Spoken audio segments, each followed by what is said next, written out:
Es mitad de semana, día 14 de abril. En esta emisión ya me acompaña Alison Corral. ¿Cómo estás? Hola Robert, amigos televidentes, muy buenos días. Qué gusto estar con ustedes en este día, en efecto, miércoles, mitad de semana. Ah, pues mitad de semana, mitad de semana. Mitad de semana, veo Así vea. Sí. Así, 14, cuasi quincena. Exactamente, Cuasi. ya falta unos toditas nomás. Veamos los titulares del comercio. Ya está en la edición impresa circulando en nuestro Ecuador. Ahí lo pueden ver en pantalla. Y los títulos del comercio dice: Celi y 8 más indagados por supuesta corrupción. La agenda de transición se enfoca en la economía y la vacunación. El volcán Sangay no da tregua a los agricultores de Chimborazo y Brasil. Y los talladores de San Antonio dejan el perfil bajo y exhiben sus obras. Parte de los titulares son los títulos que tiene Diario El Comercio, que ya está circulando en todo el país. Y vamos con la información, pues el informe para primer debate del proyecto de la ley para el fortalecimiento de la dolarización se desarrolló en la Asamblea Nacional. En la diligencia participaron la gerente del Banco Central, Verónica Artola, Marco López, delegado del presidente de la República ante la Junta de Política Monetaria, y el economista Vicente Albornoz. Verónica Artola, gerente del Banco Central, fue la primera en intervenir en la Comisión General durante el pleno virtual del Legislativo. Ella habló de lo importante del cuerpo legal que prevé fortalecer la dolarización. Así explicó los 4 balances respecto de la normativa y la autonomía del Banco Central. ¿Cuáles son estos 4 ejes que estamos persiguiendo? Que el Banco Central pueda nuevamente instrumentar la política monetaria, el ser el rol de tercero confiable, el estudio de la Reserva Internacional y la gestión del sistema central de pagos, que es un tema muy importante que lo manejamos como Banco Central y que es totalmente falso que queramos dar que se maneje desde el sector privado. En la intervención de Marco López como delegado del presidente ante la Junta de Política Monetaria, se ratificó la defensa al proyecto. Se señaló que el asunto está en que es una propuesta técnica y debería estar alejado de lo político. Y yo quiero hacer énfasis en algunas cosas. Primero, el Banco Central no es un banco comercial. No pueden venir a confundirnos entre el multiplicador del crédito y la emisión de dinero. Los bancos centrales emiten dinero. Por eso hay un solo banco central por país. De su parte, el economista Vicente Albornoz explicó la situación de los 4 balances y la propuesta a aplicarse en el Banco Central, y precisó la importancia de la autonomía de la mencionada institución. Y el rato en que un país puede decir, yo tengo un Banco Central autónomo, va a inspirar más confianza. En general, un país con un Banco Central autónomo inspira más confianza, y eso es bueno para el Ecuador, inspirar confianza en el país y en su sistema monetario. Entrando al debate participó el presidente de la Comisión de Régimen Económico, Franco Romero. Luego de su explicación respecto del menos 6 puntos clave del proyecto de ley, la sesión fue suspendida para este miércoles a las 3 de la tarde. Informó Javier Rosero. El proyecto de la ley para el uso progresivo y racional de la fuerza fue entregado al Legislativo, el cual busca regular de manera técnica las acciones que ejecute la Policía Nacional mientras cumplen sus labores. La normativa será analizada por la nueva Asamblea. El proyecto de ley orgánica para el uso progresivo y racional de la fuerza ya está en manos de la Asamblea Nacional, normativa compuesta por 50 artículos, en los que se incluyen reformas con las que se pretende regular acciones que ejecutan las fuerzas del orden, como la Policía Nacional mientras cumple con su labor. Así lo señaló el ministro de Gobierno, Gabriel Martínez. Para el policía, para que tenga una norma que regule su actuación, y certeza también para los ciudadanos. El caso más sonado por un supuesto uso de la fuerza ocurrió en 2018, durante disturbios registrados en Mascarilla, ubicado en el límite de Imbabura y Carchi. Un uniformado reconoció haber disparado en su defensa a un sospechoso que falleció al instante. El policía permaneció en prisión más de 1 año y luego fue declarado inocente. Este hecho marcó un precedente y desde la propia institución policial apoyan este proyecto de ley. Y como ente principal, tener y poseer una ley que regule el uso progresivo o racional de la fuerza. Si bien esta normativa ha generado diversas reacciones por parte de varios sectores, el gobierno la defiende. Por el momento en el país solo existe un reglamento sobre el uso progresivo de la fuerza. Nos da una norma con muchísima más jerarquía que simplemente un reglamento, para poder ejecutar las acciones de manera diaria con más tranquilidad. La entrega oficial del proyecto fue este martes en el Legislativo. César Litardo, presidente de la Asamblea, anunció que la norma será analizada por las próximas autoridades. no va a ser aprobado en este periodo legislativo. Este es el primer paso hacia su procesamiento.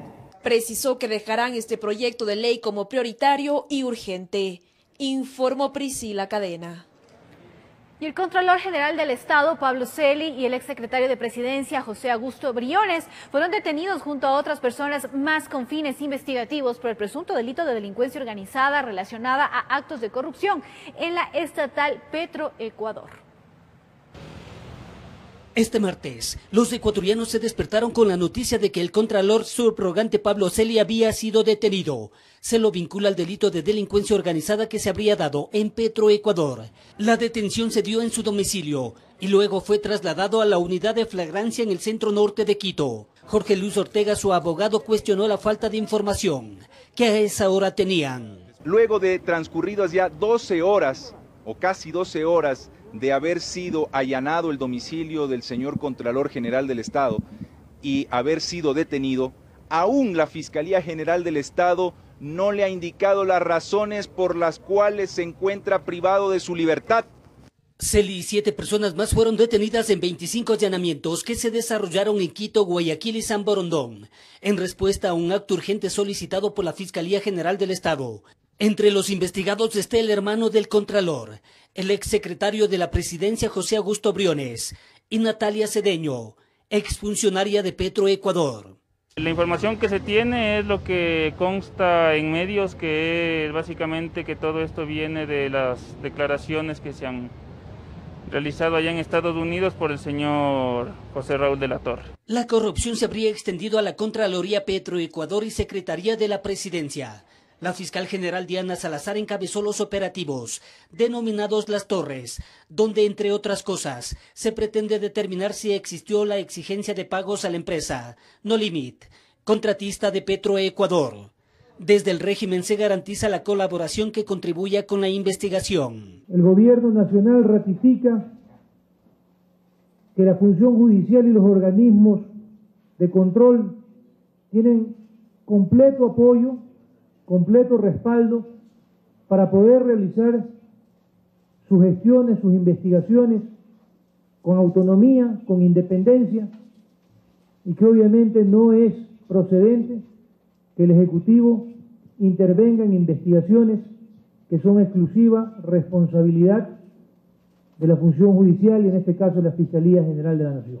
Como evidencia se encontraron cajas fuertes, dinero en efectivo, documentos, dispositivos electrónicos, computadoras, celulares e información financiera. Santiago Cuesta, ex asesor de la Presidencia, mediante una carta, pidió no se lo involucre en el caso. Informó Héctor Romero.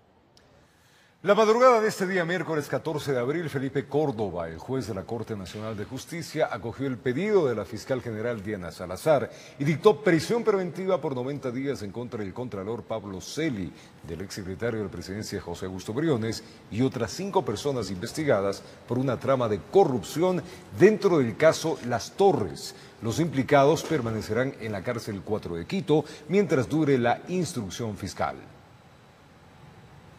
Y las investigaciones por corrupción en Petroecuador tomaron forma en Estados Unidos con la detención en 2019 de José Raúl de la Torre, familiar de Pablo Celi, con $250.000, caso que ahora salpica al contralor Celi. Conozca cómo funcionaba este esquema de presunta corrupción en la siguiente nota. Quizás el contralor subrogante Pablo Celi no se imaginó que un hecho registrado hace poco más de un año lo iba a salpicar. Fue en noviembre del 2019 que se dio a conocer el caso Las Torres, que hace referencia a José de la Torre, exfuncionario de Petroecuador, y el empresario de bienes y raíces Roberto Barrera, quienes en Estados Unidos en el proceso se declararon culpables del delito de lavado de dinero, recibido por concepto de sobornos, relacionado con contratos de la estatal petrolera. Es así que en nuestro país y Norteamérica se habría acordado el mecanismo de pago de $3.1 millones. En este caso, los aprehendidos habrían usado los correos e instrumentos de comercio interestatal para promover el pago a favor de la empresa. José de la Torre es pariente del contralor. En esa fecha el funcionario público así reaccionó. Ese es un tema que está siendo tratado en el sistema judicial norteamericano y que deberá ser tratado también en el sistema judicial ecuatoriano en lo que competa. no es un tema que tiene que ver directamente con la Contraloría.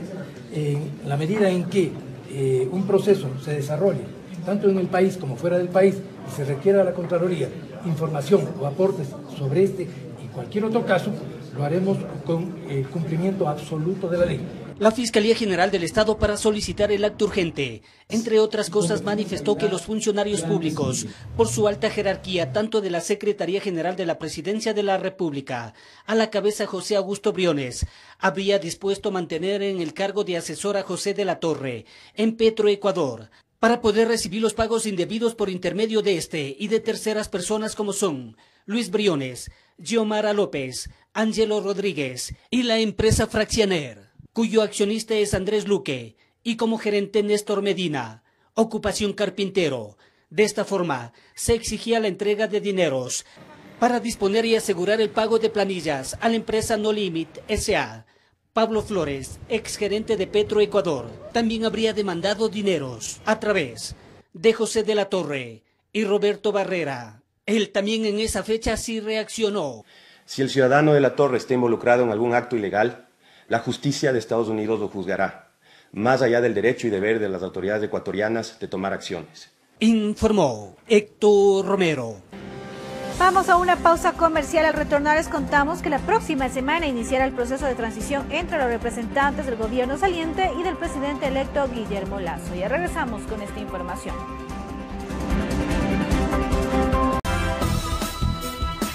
Seguimos con más información aquí en El Comercio TV y la próxima semana iniciará el proceso de transición entre los representantes del gobierno saliente y del presidente electo Guillermo Lasso. Por un lado, Jorge Waters liderará el equipo de administración actual, mientras que Juan Carlos Holguín lo hará como representante de Lasso. La salud está en el primer tema de la agenda.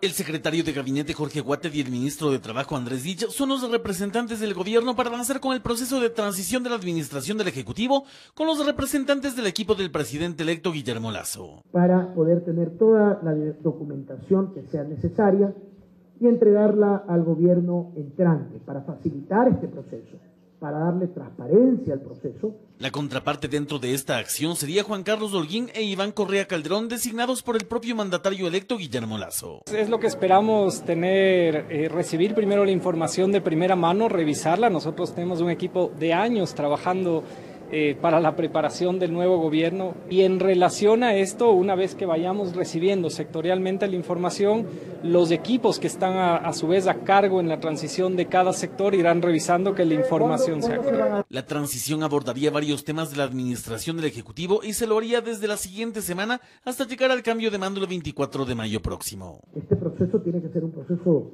ordenado, transparente, y sin duda el plan de vacunación es una prioridad, porque el plan de vacunación no puede parar. Aunque se deberán remitir asuntos de la parte económica y social del país, en efecto lo relacionado con la vacunación estará entre las primeras conversaciones a tratarse. Básicamente en orden de prioridad la salud, la economía y después todos los temas sectoriales que tiene el gobierno de Guillermo Lasso en su agenda. Con el fin de abordar los temas pertinentes a la transición, se confirmó por parte del equipo de Guillermo Lasso que se aceptó la invitación del Programa de Naciones Unidas para el Desarrollo PNUD para que desde ahí se lidere la metodología del proceso, informó Javier Rosero. Una de las propuestas del nuevo gobierno es eliminar el Consejo de Participación Ciudadana y Control Social. Guillermo Lasso, presidente electo, aseguró que para ello convocará una consulta popular. El compromiso será un llamado, una consulta popular para eliminar el Consejo de Participación Ciudadana. Es uno de los objetivos del nuevo presidente del Ecuador, eliminar el quinto poder del Estado, que fue implementado en el gobierno del expresidente Rafael Correa a través de la Constitución del 2008 y que en este nuevo gobierno para el periodo 2021-2025 ya no tendría cabida. Que el Consejo de Participación Ciudadana no tiene razón de existir, que una democracia está compuesta, una democracia liberal, por tres poderes fundamentales: el Ejecutivo, el Legislativo y el Judicial. El Consejo de Participación Ciudadana fue en el gobierno anterior la piedra angular para el abuso del poder. Y es que hasta hace un mes, por ejemplo, la Asamblea Nacional no aprobó el proyecto para eliminar el Consejo de Participación Ciudadana, pues se necesitaban 91 voluntades. Únicamente obtuvieron 49. La decisión implicó que la iniciativa del Comité por la Institucionalización Democrática no vaya a referendo, a pesar de que contaba con más de 300.000 firmas del respaldo y un dictamen favorable de la Corte Constitucional. ¿Qué hicieron entonces? Dicho comité entregó a la Corte un pedido para que verifique si la legislatura cumplió con el dictamen sobre el trámite de la propuesta de reforma constitucional de Iniciativa Ciudadana. Michael Aulecia, el movimiento Ahora 65, fueron quienes también se sumaron a la iniciativa de eliminar el organismo. Una de sus funciones es luchar contra la corrupción y de eso no hemos visto absolutamente nada. Más bien hemos visto personajes y funcionarios en su actuación vergonzosos. Ahí tenemos a un expresidente del Consejo de Participación Ciudadana, ahora detenido, el señor Carlos Suárez. Y es que después de varios intentos de los colectivos, finalmente la iniciativa de eliminar el Consejo de Participación saldrá del mismo Ejecutivo, informó Marilyn Jaramillo. El personal docente del país será inoculado con la vacuna china Sinovac dentro del retorno progresivo a clases, mientras que la Ley de Educación Intercultural establece una base salarial para los docentes del magisterio. Este y otros temas fueron abordados por la ministra de Educación. Se trata de una rueda de prensa emitida por la ministra de Educación, Montserrat Kramer, donde se toparon varios temas. Inició dando mayores detalles de la revalorización docente. Se otorgaron en el Quiero Ser Maestro 6 11.732 nombramientos definitivos que ya están en sus cargos, tanto en el ciclo Costa como en el ciclo Sierra desde el 2020. Más de 8.000 docentes recuperaron la elegibilidad del proceso de Quiero Ser Maestro del 1 al 5. Al momento, desde la cartera de Educación, se está iniciando con el proceso Quiero Ser Maestro 7, explicó. 8.281 docentes que obtendrán nombramiento definitivo a través del proceso Quiero Ser Maestro 7. Proceso que será absolutamente transparente, recalcó. Habló además del retorno a clases de manera progresiva, segura y voluntaria. Esto sería aparentemente desde julio. Nuestros niños claman por ese retorno, tienen un año de confinamiento y sabemos que es indispensable ofrecerles seguridad y por eso aceleraremos el plan de vacunación. Mencionó que personalmente acudió a recibir las dosis de la vacuna china Sinovac. Esperan que hasta mediados de mayo todos en el sistema de educación estén vacunados. Que será puesta justamente aplicada a todo el cuerpo del Sistema Nacional de Educación, a todos los docentes, fiscales, fiscomisionales, municipales y particulares. Y de la misma manera son 250.000 con los docentes de educación superior. También se refirió a que los docentes ecuatorianos serán beneficiados con las reformas realizadas a la Ley de Educación Intercultural, que el sábado 10 de abril el presidente envió para su publicación a través del registro oficial. Esta normativa establece como uno de sus puntos más importantes una nueva base salarial. Por ejemplo, todos los maestros recibirán 2.5 salarios básicos unificados. Esto representa un sueldo de $1.000 para el personal docente. El alza salarial, como también una modificación completa y actualización del escalafón. Informó Marilyn Jaramillo. Y las reformas a la Ley de Educación disponen una nueva base salarial de $1.000 para el magisterio, con el cual se establece una recategorización en las 10 escalas docentes. Incluyeron además la jubilación especial para quienes cuenten con 30 años de carrera, esto al margen de que no tengan 65 años de edad. A veces, a pesar de las ingratitudes, las inconsecuencias del Estado, los maestros ponemos todo. 25 años a cuestas en el magisterio, pero dice que ha tenido que batirse entre palos y cuernos. Cuando nosotros necesitábamos una recategorización cada 4 años que era automática, que el magisterio ascendía, el presidente puso un sinnúmero, el expresidente un sinnúmero de obstáculos, de trabas para poder ascender. Sin embargo, hoy, Luis Chancay dice que tiene 2 motivos para festejar. Las reformas a la Ley Orgánica de Educación Intercultural dispusieron una nueva base salarial de $800 a $1.000 para los docentes. Plantea la recategorización automática e inclusive para aquellos maestros que tienen más de 25 años de servicio con títulos de licenciado, de maestrías, y que no han podido ascender de categoría. Pero la nueva legislación también incluyó la jubilación especial.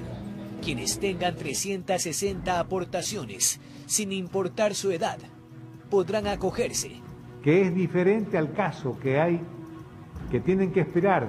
Hay docentes que tienen 40, 45 años ejerciendo la actividad docente y sin embargo, como no tienen los 60 años de edad o 65 años de edad, tienen que esperar. La docencia fiscal, noble labor que no solo ha tenido que adaptarse a los tiempos políticos, sino pandémicos.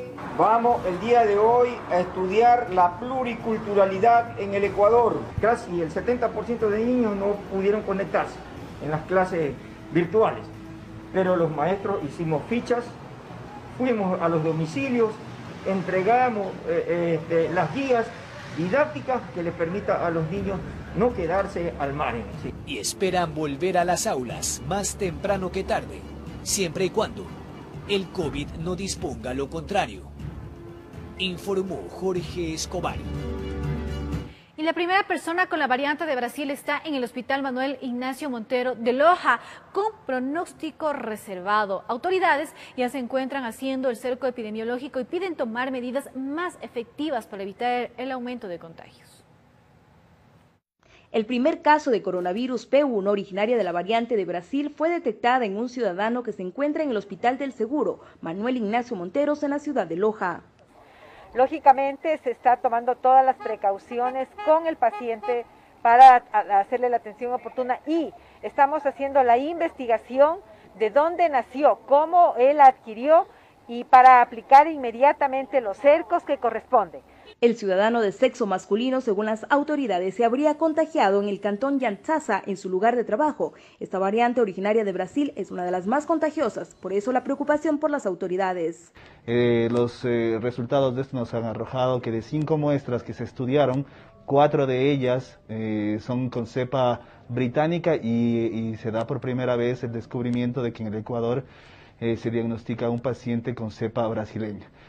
El sector de la salud, así como la ciudadanía, piden a las autoridades a tomar medidas más efectivas para evitar contagios, ahora que circula esta variante de Brasil.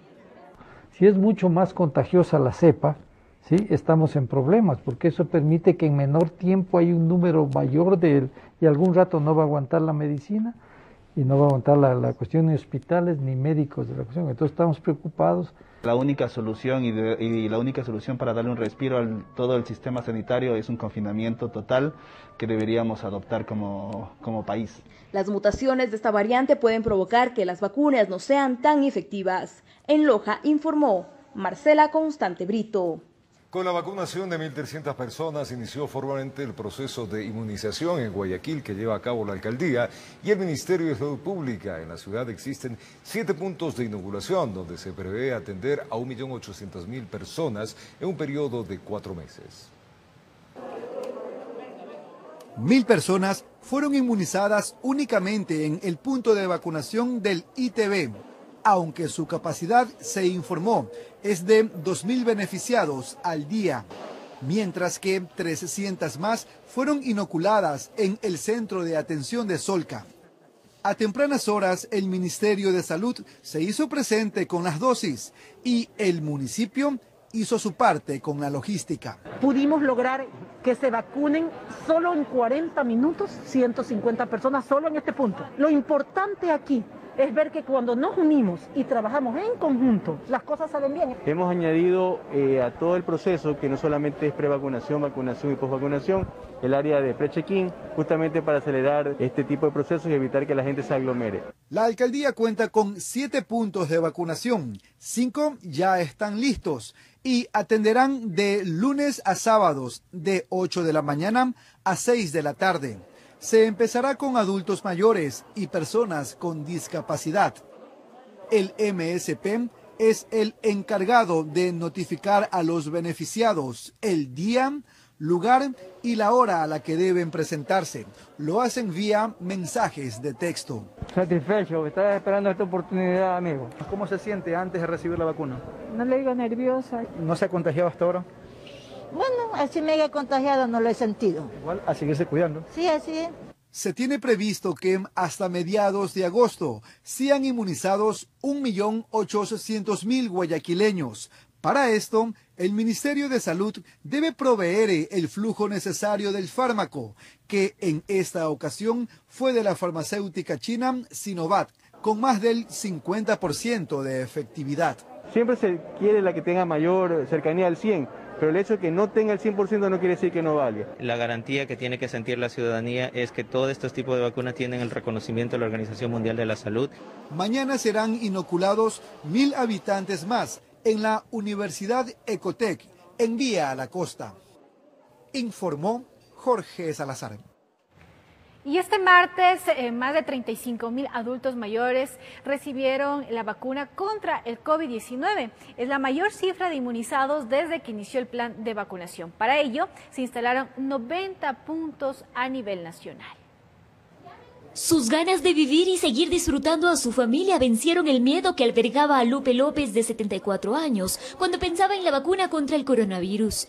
Aunque muchas veces dudó en venir, al final aquí estuvo, en el Colegio Central Técnico al norte de Quito, recibiendo su primera dosis. Siempre estaba con un poco de miedo, pero todo muy bien. Lo mismo le ocurría a cientos de adultos mayores, quienes más que miedo a la vacuna, le tenían recelo a las largas filas e intensas horas de espera que habían visto a través de los medios de comunicación en días anteriores.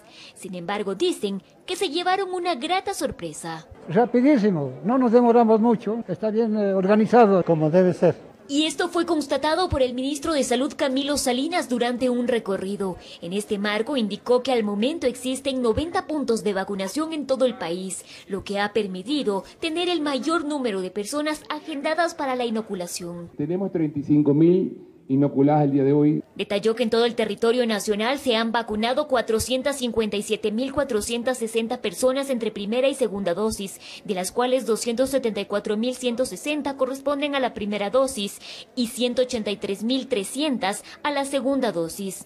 Para acelerar el número, informó que se están estableciendo alianzas con los gobiernos autónomos descentralizados. Para que ellos también ayuden y salgan a los diferentes sectores, principalmente el sector rural, donde tienen poca disponibilidad de lo que es internet o telefonía, vamos a comenzar a registrar y que nos ayuden a registrar. Finalmente, en cuanto a la variante brasileña que ya se confirmó en el país, indicó que creció el cerco epidemiológico de 40 a 100 personas que tuvieron contacto con la persona contagiada. De condiciones muy reservadas, me indicaron los médicos, tienen la programación y planificación de destetarlos, es decir, de sacarle el tubo para ponerlo en otro sistema de ventilación que no, es menos invasiva.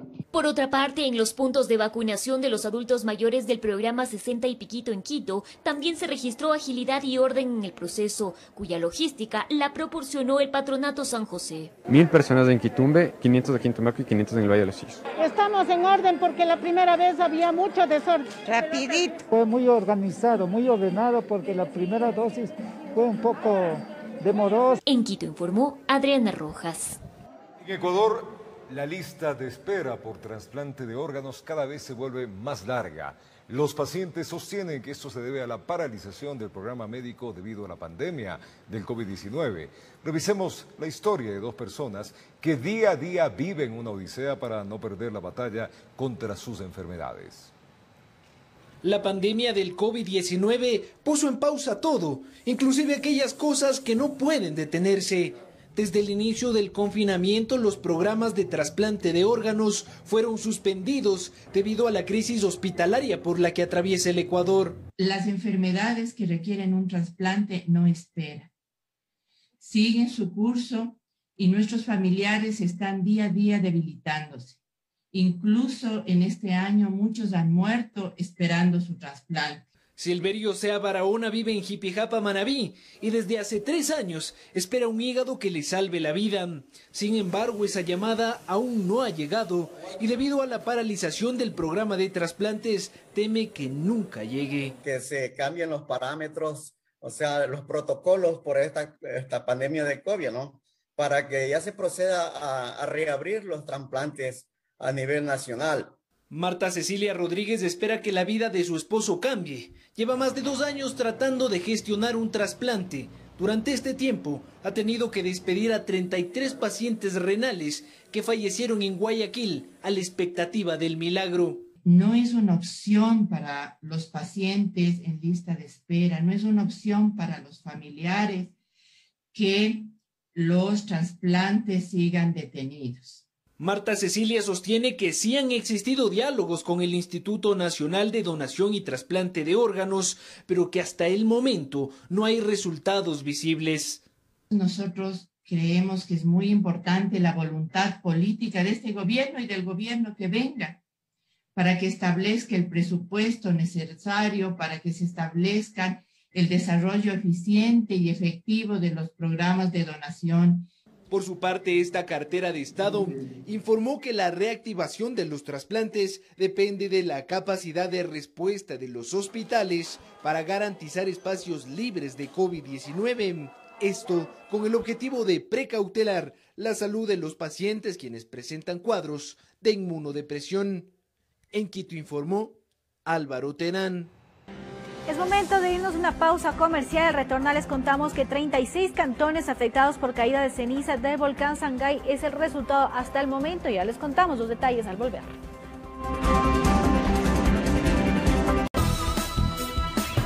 Gracias por seguir en nuestra sintonía. 36 cantones de 4 provincias del país se vieron afectados por la caída de ceniza del volcán Sangay. El Servicio Nacional de Gestión de Riesgo instó a la ciudadanía a tomar medidas de autoprotección. Miren, cada vez comienza a caer más ceniza, ya se comienza a llenar el carro. Miren cómo cae con una fuerte intensidad. Desde las 19 horas con 10 minutos de este lunes, se observó la emisión de ceniza del volcán Sangay, según informó el Instituto Geofísico, y después de la erupción que se dio a las 21 horas con 10 minutos, se reportó caída de cenizas en las provincias de Bolívar, Chimborazo, Guayas y Los Ríos. Dando lugar a una columna de emisión de ceniza, cuya altura alcanzó los 6.970 metros sobre el nivel del cráter. Los eventos han provocado la caída de ceniza en 36 cantones. Los habitantes de la parroquia Cebadas en Guamote reportaron que varios carros quedaron cubiertos con el material volcánico. En Chimborazo se registró la caída de ceniza en 7 cantones y de manera más fuerte en Guamote. En la provincia de Bolívar, en 5 ciudades como Chillanes y Guaranda. En Guayas, la presencia de ceniza volcánica se registró en 15 cantones, entre estos Guayaquil, Durán y San Borondón. Cámaras del ECU 911 y de la Corporación para la Seguridad Ciudadana de Guayaquil captaron varias imágenes sobre cómo se encontraban algunos sectores. Mientras que en la provincia de Los Ríos, la caída de ceniza fue leve, afectando 5 cantones, entre estos Babahoyo y Montalvo. Hemos estado haciendo algunas actividades, sobre todo de limpieza, primero de barrido de la ceniza, y después también hemos actuado con el carro del Cuerpo de Bomberos, ya en este caso ya limpiando con el agua, ¿no? Durante 8 horas se han reportado caída de ceniza en la provincia de Los Ríos y Bolívar. Hemos coordinado con Agencia de Tránsito Municipal, con CTE, con bomberos también, para limpiar la calzada, y los demás pues, para que ayuden también con el tráfico vehicular, haciendo un llamado a los conductores que toman todas las precauciones para evitar cualquier accidente en las vías. Se encuentran en sesión permanente activados los COE provinciales de Guayas, Los Ríos, Bolívar y Chimborazo, para de esa manera poder articular acciones para la atención de personas y bienes afectados. El aeropuerto de Guayaquil cerró sus actividades a las 6 horas con 46 minutos de este martes y tras culminar la limpieza de las cenizas a las 9 horas con 48 minutos, reanudó sus operaciones. Para evitar contacto con la ceniza, el Servicio Nacional de Gestión de Riesgos recomienda usar mascarilla, usar gafas o lentes de protección, no realizar actividades al aire libre, no usar agua para limpiar el material volcánico ya que las coladeras y cañerías se podrían tapar, y más bien barrer y retirar la ceniza depositándola en fundas para una limpieza efectiva, informó Roselena Vázquez. Una mujer y sus 2 hijos menores de edad murieron calcinados dentro de su vivienda en Manta. Las víctimas no pudieron escapar del incendio que consumió en cuestión de minutos la casa de caña donde habitaban. Lamentable. Una madre y sus 2 hijos de 3 y 5 años de edad no pudieron escapar de las llamas que en cuestión de minutos provocaron la explosión de un cilindro de gas dentro de su vivienda en Manta, provincia de Manabí. Las víctimas quedaron calcinadas ante la impotencia de los vecinos que no pudieron rescatarlos. Los niños también nos gritaban, no podíamos hacer nada, como le digo, y ahora que a nosotros lo quitamos allá se nos explota el gas. Y de paso el cable que está allá en la esquina también, así mismo con fuego. Imaginen nosotros qué vamos a hacer, y de paso el carro en llama. La tragedia ocurrió en el sector de Los Ríos 2, Una casa de caña quedó reducida a cenizas con 3 de sus 4 ocupantes fallecidos que fueron localizados por los bomberos en la sala del inmueble. Removemos los escombros y nos encontramos con dos bultos parecidos a menores de edad y un tercer bulto grande parecido a una persona. Se mantenían dentro de la vivienda. El tiempo de respuesta generó indignación en los vecinos y familiares de Yulexi Yamilé Mosquera Zambrano, de 20 años de edad, y sus hijos Yeneiker y Joana Cedeño Mosquera, de 5 y 3 años, que perecieron carbonizados. Yo sé que esto fue rápido, yo creo que tal vez no le dio tiempo a ningún vecino de poder ayudar. Si ha sido una explosión, me imagino, de un cilindro de gas, pues no ha dado tiempo ni siquiera de ayudar a nadie. Y la señora estaba ahí, ella nomás escuchamos los gritos, auxilio, auxilio, que gritaba nadie más, y nadie, podíamos socorrerle, pero los bomberos llegaron a la hora. Personal de criminalística y de NACER realizaron el levantamiento de los cadáveres que fueron trasladados al centro forense de Manta. La madre, que todavía es la que se encontraba al momento en el domicilio. Parece que los niños, según versiones del padre, pues habían ingresado después. Las autoridades investigan las causas que provocaron el incendio que cobró la vida de 3 miembros de una misma familia. Bueno, estamos trabajando en la investigación, ya que lamentablemente la puerta de ingreso a la vivienda se encontraba con picaporte desde el interior del domicilio. Con cámaras de Eduardo García desde la provincia de Manabí, informó Wendy Delgado.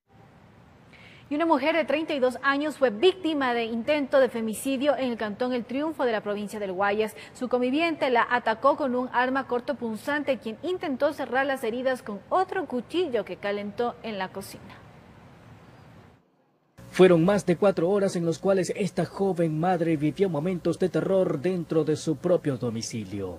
Procede a apuñalarla. Acto seguido, dado que la víctima comenzó a botar sangre, procede a lanzarle alcohol. Coge otro cuchillo del mismo domicilio, oxidado, lo hace calentar y ese cuchillo caliente se lo ingresa nuevamente en las heridas a la víctima, ocasionándole serias heridas y torturas a la ciudadana. Todo ocurrió en la Ciudadela Isabela Católica en El Triunfo. Cerca de las 22 horas, cuando ya estaba durmiendo, escuchó la llegada de su pareja, de quien está separada. Dale, cálmate, por favor, dale, cálmate. Con la una me cacheteaba y con la otra me cortaba y cambiaba el cuchillo de ambos lados. La dama es madre de 2 menores de edad, hijos de su primer compromiso. Esa noche no estaban con ella porque se encontraban en casa de un familiar. Cuando lo vi que se dirigió a los cuchillos y me atemoricé un poco, pero dije, tengo que guardar la calma porque si no me va a hacer más algo perjuicio. A su agresor lo conoció hace casi 4 años. Se casaron y vivieron juntos hasta que empezaron los maltratos. Pronto ella descubrió que andaba en nuevos amores y decidió separarse. Le digo, pero Ale, si yo no te estoy viendo, tú tienes esa otra persona, tu amante sigue con ella, estás en tu libertad. Los maltratos de esa noche se extendieron hasta casi las 3 de la mañana. Ella debió fingir que iba al baño. Así logró salir de la vivienda y para su suerte un patrullero policial pasó cerca de la zona. Los agentes detuvieron al sospechoso, muchacho de solo 22 años, quien ahora enfrenta un proceso por tentativa de femicidio. Delito que según nuestra normativa penal, con las circunstancias agravantes, llega a una pena de 24 años 6 meses. Informó José Morales. Al retornar en Estados Unidos, continúan las violentas protestas por la muerte de un afrodescendiente de manos de la policía. Estas y otras informaciones le contamos al retornar. Son las 7:44. Ya venimos.